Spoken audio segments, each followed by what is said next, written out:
Hey guys, I'm Rich from NeoWin, and today we're unboxing the Fossil Gen 5 smartwatch. So this model is the Carlisle, and there's another one called Juliana, and stainless steel starts at $295, but it uses Qualcomm's new Snapdragon Wear 3100 chipset. So a little bit about the chipset, because here's the thing, there's two reasons that I'm very excited about this. One is that this is the Fossil Sport right here. It's my favorite Wear OS smartwatch that exists, despite some shortcomings. The other reason I'm excited is because Michael Fisher promises me that this is buttery smooth. Okay, so a little bit about the Snapdragon Wear 3100. And, well, here's the thing. Architecturally, the main processing cores on Android Wear OS smartwatches haven't changed. The original ones, which was the LG G Watch, Samsung Gear Live, I think it was called, they had a Snapdragon 400 inside. That's because at the time Qualcomm hadn't made any chips that were specifically for smartwatches, because smartwatches weren't really a thing yet. They were the first ones. So the Snapdragon 400 had four ARM Cortex A7 cores. Now, that's the low end. It was the same as the Snapdragon 200. Now, then the Snapdragon Wear 2100 came out, which was supposed to be designed for smartwatches, but it was based on really the Snapdragon 210, like a smartwatch version of the Snapdragon 210, and also had Cortex A7, 4 cores. And then came the 3100, which still has Cortex A7. Now, the thing that's different about the 3100, though, there are some real meaningful improvements. They call it big, small, tiny architecture, which is very similar to big, little on phones. And the way that big, little works on phones is that you have, say, an octa-core chipset, like this has an octa-core chipset, and 4 of those are very powerful. They have a powerful architecture, higher clock speed, and then the other 4 cores are not powerful. And they both have to, like one will be maybe Cortex A72 and then Cortex A53. And then so I just made those up. Well, I didn't make those up. I just don't know which chipset they would apply to. But so those powerful cores are doing the powerful things. When you're doing stuff on your phone, it's using those cores. So the more, what they call efficient cores, which are just the less powerful ones, those are the ones that the phone will use to sync notifications in the background and stuff like that. Run this always on display without sucking down battery life. Now, so they took this idea and they adapted it to the smartwatch with the Snapdragon Wear 3100. And that allows for, one, better battery life when you're using that always on display, full color ambient display, stuff like that. You can have a moving second hand on the ambient display, and that's all a result of this better power management. But that is what the Snapdragon Wear 3100 is all about, better power management. It's not actually more powerful. So the one thing that I did hate about this, which was one of the first watches to use the Snapdragon Wear 3100, is that performance is awful. Android Wear has advanced to Wear OS. Android Wear 1.0 advanced to 2.0, advanced to Wear OS. Like it's come a long way. But the hardware it's running on has not come a long way. So, again, Fisher told me this is buttery smooth. And he said it's because there's a gig of RAM in there. And I was actually shocked because I looked through the Wear OS watches that I've reviewed, and I've actually never used one that had a gig of RAM. This one actually only has 500 megabytes, which would show why the performance chokes up a little bit. And sometimes I don't even think it's choking up, though. It feels like it's just slow. But we're gonna see when I review this. And other ones like the Huawei Watch 2, the LG Watch Sport Watch, I don't remember. Those are 768 megabytes. So I should be in for a nice performance improvement with this, and I can't wait because another thing that I want to talk about is why Wear OS.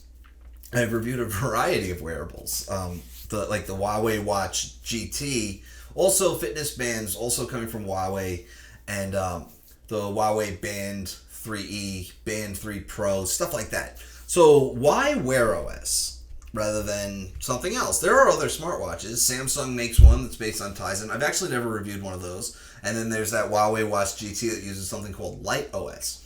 Now, the reason that I prefer Wear OS, at least with Android, and I'll use an Apple Watch with an iPhone, is because it works better. It uses Android apps. It works with Android apps and things like GPS, like actual navigation. So if I'm driving in my car, I don't have to look down at my phone to see the directions. I can just look at my watch and it tells me, all right, in 500 feet, I got to make a right. Stuff like that doesn't always work with non-Android watches because, like the Huawei Watch GT doesn't have Google Maps because it's not an Android device. So that's why I do prefer Wear OS, but the things that really concern me about Wear OS are not really the platform. It's always the hardware. So if this is the best hardware that has come across my desk yet, yes, I am super excited about it. So let's get this guy open. Now, it was wrapped in plastic. This would be, like I said, stainless steel model. I believe it's 44 millimeters. It just kind of comes apart like that. It's kind of weird because there's really no markings on the box that say what it is. This is just like on the back, it just says Android 4.4 required, excluding Go Edition, iOS 9.3, made in China. iPhone is a trademark of Apple. There's nothing on here that says exactly what the specs of this one is. So we got the watch here. You can see it comes with this lovely stainless steel bracelet. And let's just dump the box here. We got a couple other. We have quite a warranty booklet. This is just warranty information. Probably something of a quick start guide here. Charge and power on. Download and pair.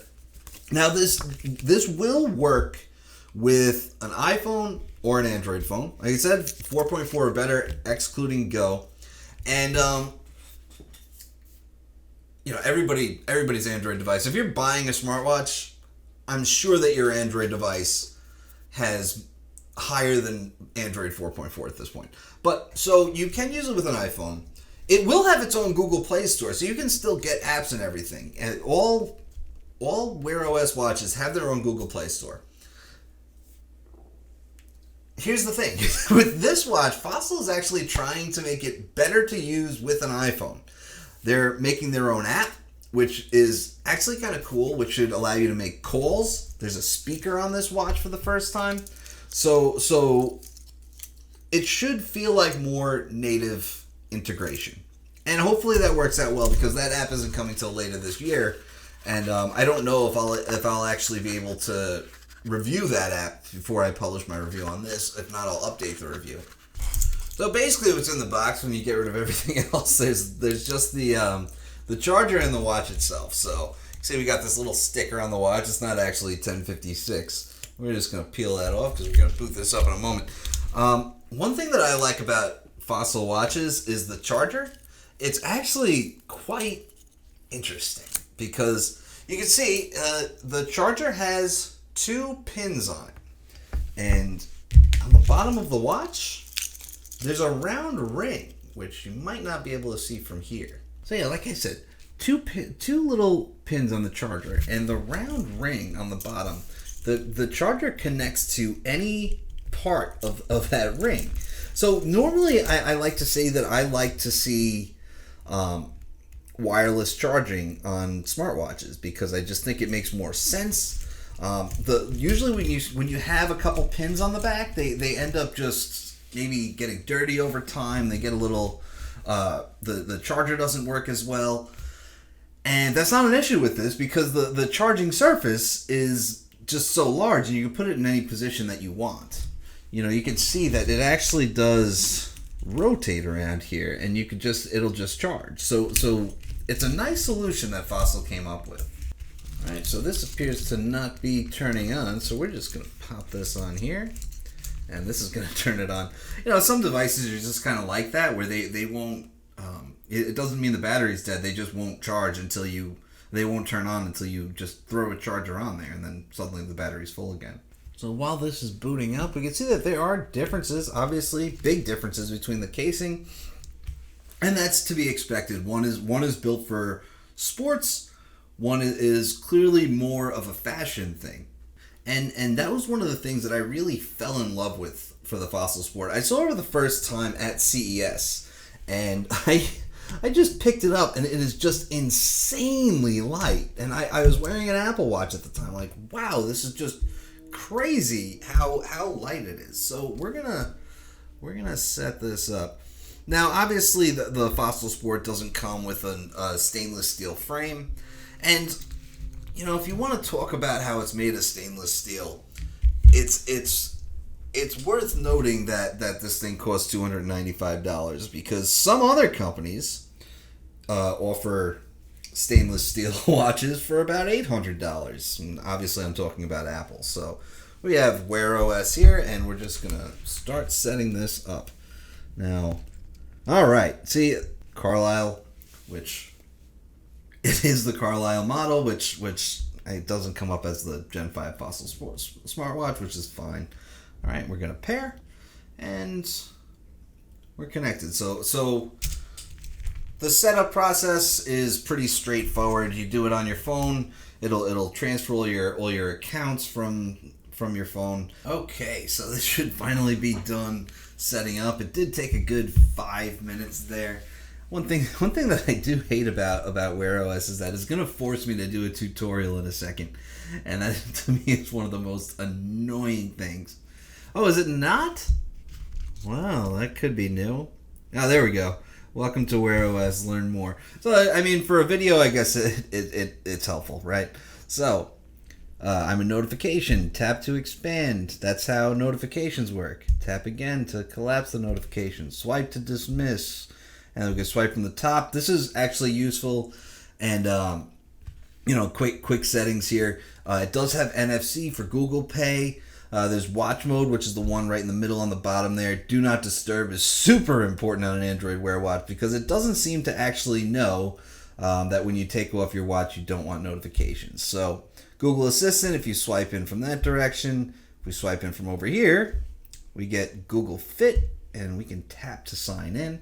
This always seems to take a little while, and that's really going to be the big thing that helps me to see how much faster it is than the Fossil Sport. And let's see how long it just sits there and loads. Is it going to be... Notice how quick, by the way, we're picking up fingerprints on the screen, but that's okay. It is a touchscreen after all. And it is, I got to say, you're seeing some load times here, but it's a lot faster than it is on the Fossil Sport. All right, and we could just tap through these, and that's Google Fit. Obviously, we want to set that up. So we'll press the button here for apps. There's our apps. Press the button to go back. Touch and hold to switch watch faces. And finally, it'll let me use the watch. Enjoy your watch. Oh, nice. That little check mark is there. On the Sport, there's no check mark there, so you just kind of have to wait and just keep pressing the button for that to go away. Okay, so this is Wear OS. It's pretty standard for what we've seen. I guess we're downloading a new Google Play app, but it does have its own... I was about to swipe in. It does have its own Google Play Store, so you can download apps from there. It'll give you suggestions based on apps that you've installed before or apps that are on your phone. So obviously you might want apps on your phone to be on here as well. And if there is no app, you still can just you'll still get notifications from everything. Media controls, that's nice. There's no Google Maps app on here, but it will show up when in the Play Store. So there are apps for lots of things. I don't really use apps. I use just interactive notifications and stuff mostly. Yes, this watch is plugged into a laptop's USB port right now. Let's see if I take it off. All right, it's not telling me that the battery is dead or anything. Let's put it on. The display is AMOLED, so it's going to look nice. Pretty much any watch has some kind of OLED display, as it should. I'm going to have to find a way to knock some of these pins out of here, obviously. 8 gigs of storage. Fossil's spec sheets are weird. Like, it doesn't have an actual list of how much this weighs or anything, because this is so light, and you can get it with the silicone straps if you want. Yeah, but doesn't say how much it weighs. I am gonna have to get this adjusted. I didn't even think of that with a stainless steel band like that, but that's okay. Yeah, so to me, the real benefit of the smartwatch is, like, to me, I can't live without a smartwatch at this point. If you own a smartwatch for long enough, you're not going to be able to live without one. It's the biggest benefit is notifications. Just being able to get a notification, you get it on your wrist, and you don't have to take your phone out of your pocket. And if you're like many people where you just get a lot of notifications, you get used to just being able to say, okay, I can respond to that later. And that to me is the big one. Obviously, telling the time. Apps. See, that's the thing. Apps for me, I really don't need them except for maybe Google Maps, like I said before. But yeah, so this should be a really nice watch. Hopefully this exceeds my expectations for Wear OS. So that's all I got for now. I'll have a review on this in a few weeks. Stay tuned for that. I'm Rich from NeoWin. Have a great night.